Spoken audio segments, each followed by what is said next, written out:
Welcome to the Family Legacy Podcast, the podcast that goes beyond legal jargon and gets to the root of how to ensure your past, present, and future are protected. This episode is brought to you by the Rutkowski Law Firm, Michigan's leading asset protection, estate planning, Medicaid, and elder law firm. And here's our host, Michael Rutkowski. Michael, welcome back. How's it going? Thanks, Kerry. It's going great. How about yourself? Very good. You have a good weekend? I did. I was in northern Michigan just soaking in all the color change. We did some apple orchard type stuff up there at Friskies near Torch Lake, if you know where that is. And it was just an incredible weekend. It was 75, sunny. You couldn't have In you October. couldn't have asked for better weather. That's amazing. That's amazing. Yeah. Speaking of October and fall, um, we got somebody who wrote into us about cider mills. This is so exciting. They Yeah. said that their favorite place is Franklin and Goodison for Yeah. apparently they are known for their pistachio nut bread and donuts. There we go. There we Have you go. been? I have. That's a little more southwest of me. I'm more of like I like to go up to Blake's, but actually for me, I like getting up north because up north is like 10 years ago, 10 years ago down in like southeast Michigan. Now it's just crazy. The weekends are just nuts down here. So it's nice to get up there. It's a little bit more relaxed environment. Well, that is awesome. And pistachio nut bread sounds That sounds amazing. great. So I'll take some of that. I'll definitely take get some on of up that. there. Can make Yeah. that happen. For sure. But yeah, it looks like we got another solid week of weather here. So people will just be getting after those cider mills, apple picking, all the fall things are still happening, full swing. I love it. I love it. If you're listening, thanks, Dwight. Great to hear from you. Appreciate you chiming on in about your favorite cider mill. And happy falling, everyone. Let's get into it today, Michael, around trusts. One of the things when we were Well, talking a few weeks trust. ago, I know Let's we talk. talk about this all the time. People must be Yeah, sick of yeah. it by now, right? Well, there's just But we I think what's obvious here is there's so many different types. You know, like we could probably go all day on all the different types. Everyone's always like revocable living trust, but there's so many types. Sorry to interrupt. so Go many ahead. times. No, Yeah. no, this is good. So a few weeks ago when we were talking, you brought up that one of the benefits of trusts is around protecting your assets in case you ever get sued. And I feel like as everyday people, we're like, get sued. Why would we Yeah. have to worry about that? So talk to us a little bit about why we should worry about that. And then we'll get into how you can help us with that. Yeah, I think a good starting place is kind of looking back at like the last 30 to 50 years of where estate planning has gone. It always used to be about avoiding the probate court and getting your stuff to whoever you wanted to, your kids, your beneficiaries, as easy as possible. That's still a thing, but the reality is there are so many more threats to an individual's estate these days that we need to make sure that there's something actually to avoid the probate court at the end. And so, now people are living longer. So we've talked a ton about the high cost of long-term care and how that could affect someone's estate. Taxes, a big one we're going to dive into today is lawsuits.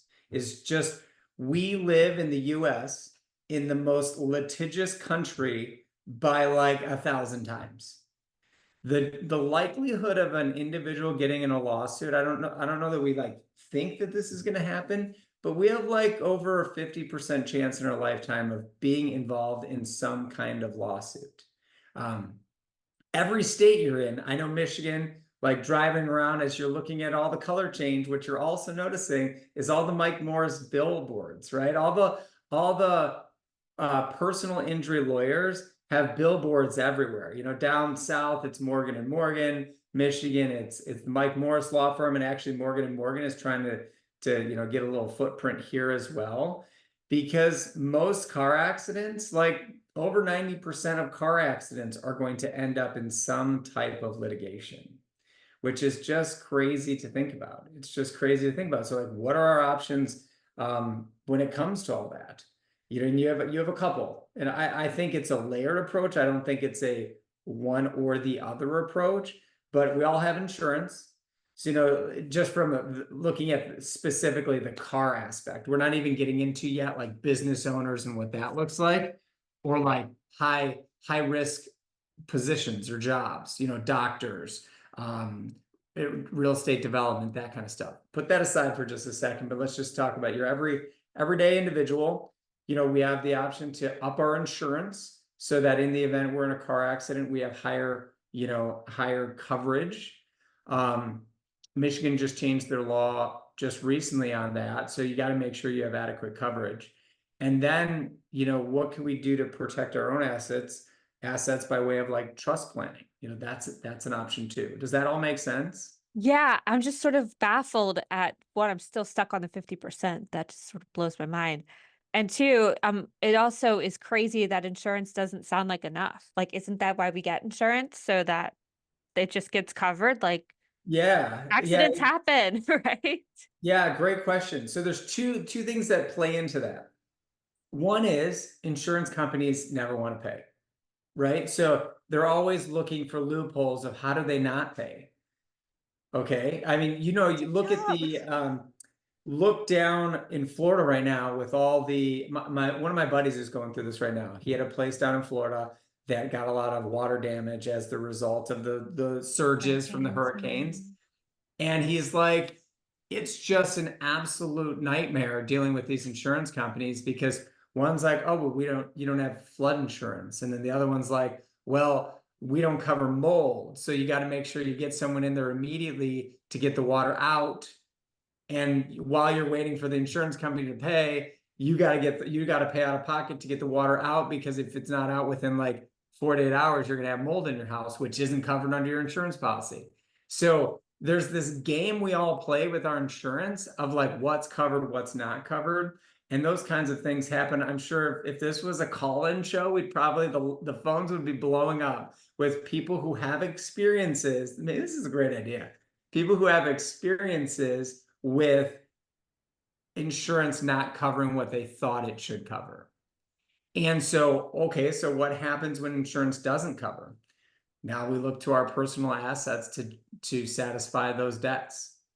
Same thing as if we had inadequate coverage, you're only covered to a certain amount. They're going to look for you personally. Let's just say, I'll throw out some round numbers.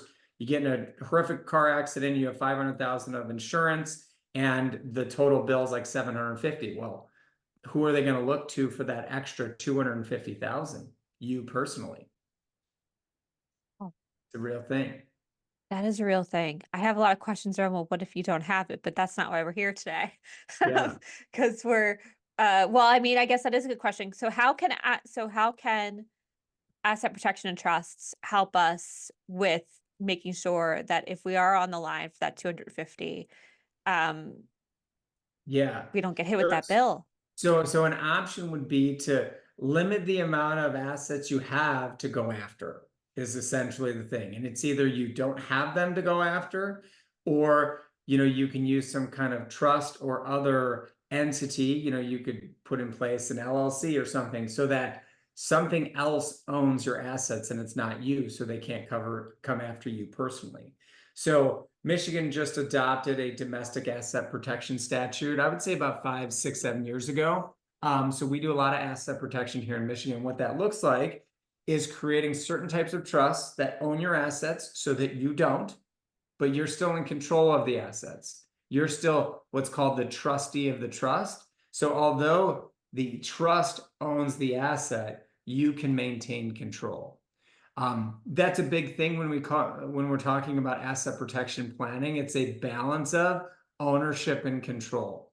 The ownership piece is really easy. The trust owns the asset, but then how much control we have over the assets dictates how protected they are. And there's a wide range of that, and it's just all kind of a risk analysis of yourself of like, how likely am I to be sued? If we're working with a doctor, for instance, we want to let them have less control of their assets. And what does that mean? Sometimes that means appointing a third-party trustee. So someone other than yourself is the trustee of the trust, and you have to work with them in order to get your assets back or to use them. How connected to that person do you need to be or not be? Like, is there, obviously you probably don't want to give it to your spouse, Yeah, well, because you're still connected in some regard. well, so that's a great point you make up.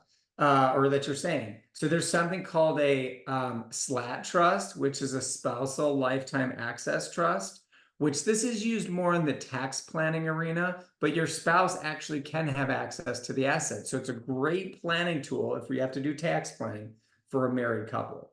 But when it comes to lawsuit asset protection, we can't have an interested party be that trustee. So a spouse can't do it, can't have your kids do it.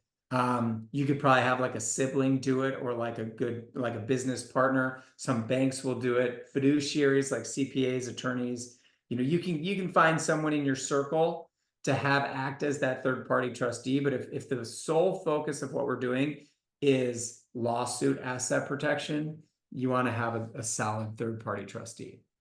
Who would you recommend for that in particular? You said you could have all these people, but like ideally, who would you Every recommend? situation is different. We look at family dynamics, we look at your professionals and those relationships. A financial advisor might be great if you've been working with them for 20 years. But if it's someone you just hired 6 months ago, you might want to let that relationship develop a little bit. But, that's something that as an attorney, we're coaching our clients through those decisions.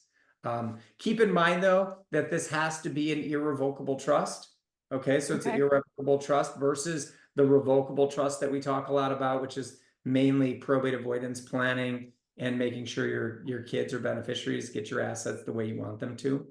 So it's got to be an irrevocable trust. But usually this is a layering approach where, like, we've done the foundational estate plan for a family, and now we need to layer on asset protection. And what does that look like? And so we walk the family through options when it comes to asset protection planning.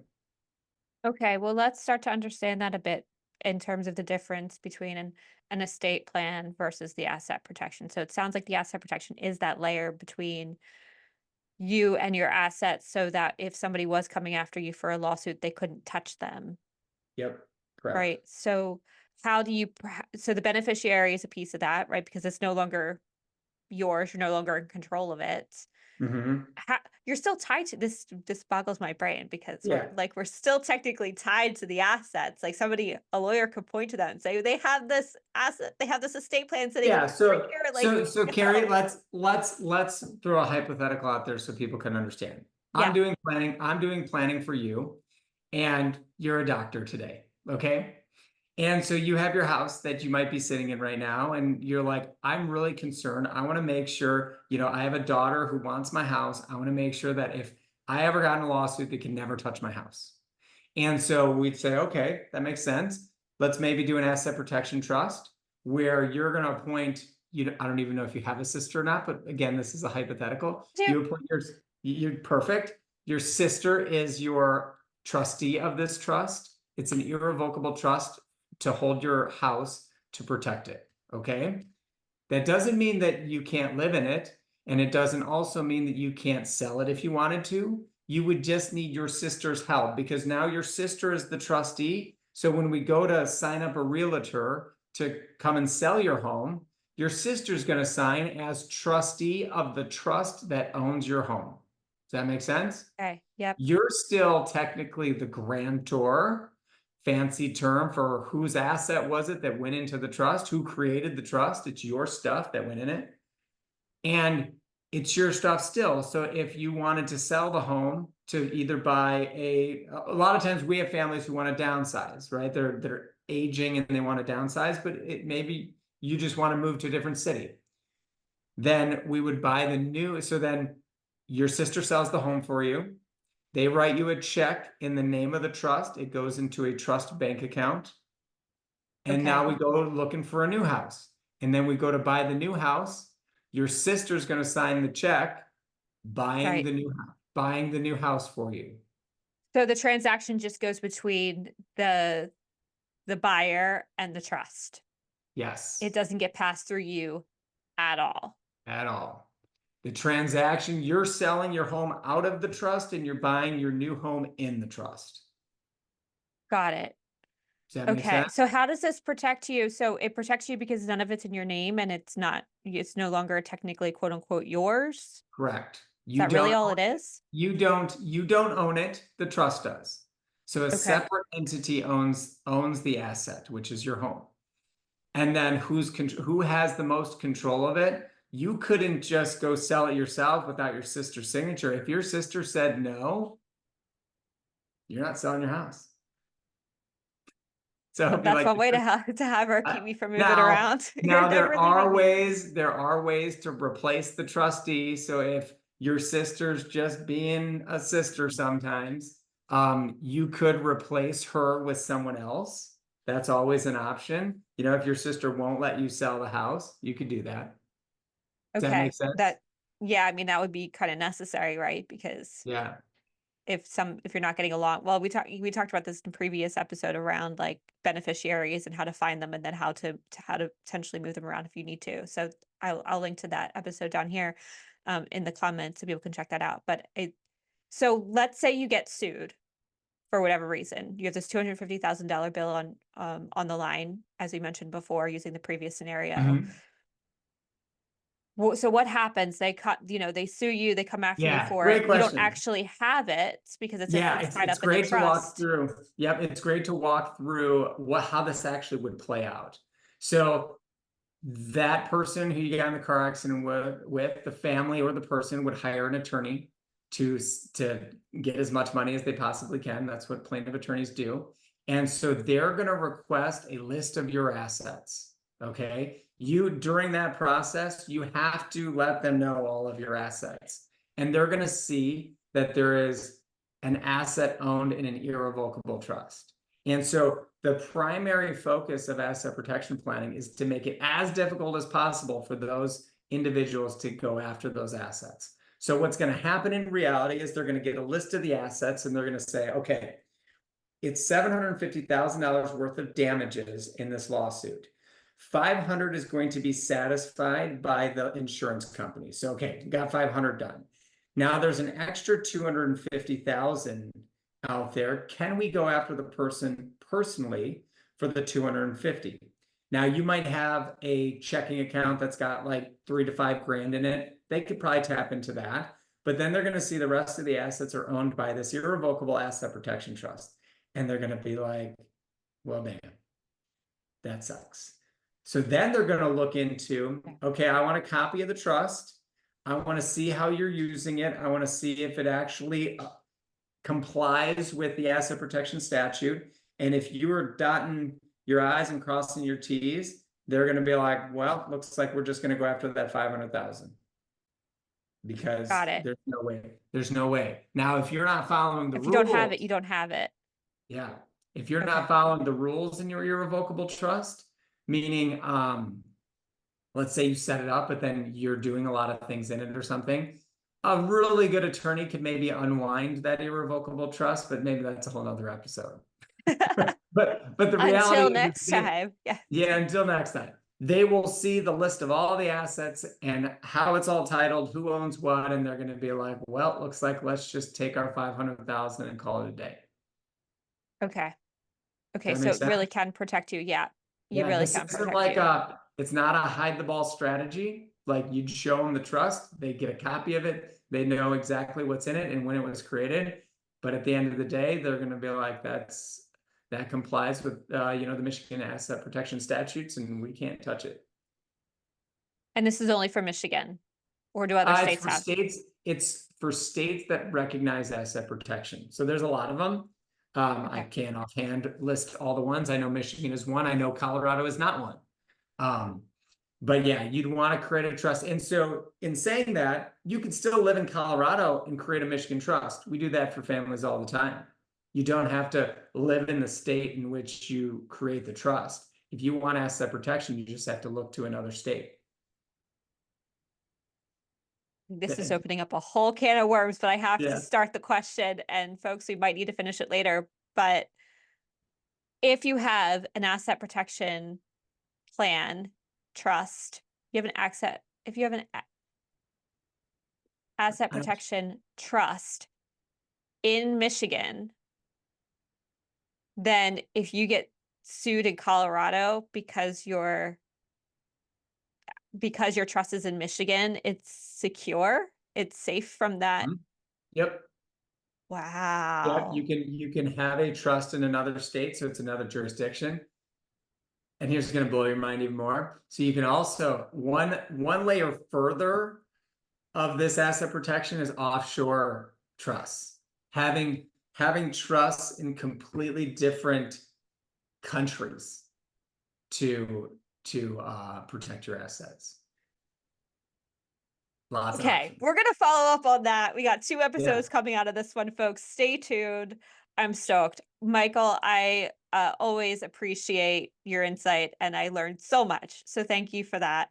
Before we go, we gotta go, folks. I'm sorry, we're out of time here. Before we go though, Michael's got 7 days coming up. What are you most looking forward to as we roll into the weekend here? Oh yeah. Here's what's going on, but you can't tell anyone. So we're taking my mother-in-law to the Lions game on Sunday. She's been dying to go, and for her birthday, we're taking her to the Lions game. But I'm hoping this will air afterwards, so we should be okay. Oh, it will. It will. And I'm gonna follow up with you to hear how that went. Big win So last let's weekend. Big win last weekend. We beat the Vikings. They were 5-0. That was a huge one. Oh man, that's gonna be awesome. And it's also it's my daughter's 11th birthday. So we're having like 17 girls sleep over on Friday night. So if I Oh, survive geez. that, I'll be going to the Lions game on Sunday. Well, we have a lot to look forward to next Tuesday. So hang We'll on to post your a pic. hats, everybody. That's yeah. We're gonna follow up on all of the things. It's gonna be great.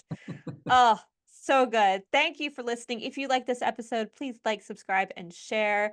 This episode was brought to you by the Rutkowski Law Firm, Michigan's leading asset protection, estate planning, Medicaid, and elder law firm. And if you would like help in creating a asset protection trust in Michigan, no less, please give us a call at 248-955-2842. Again, that's 248-955-2842.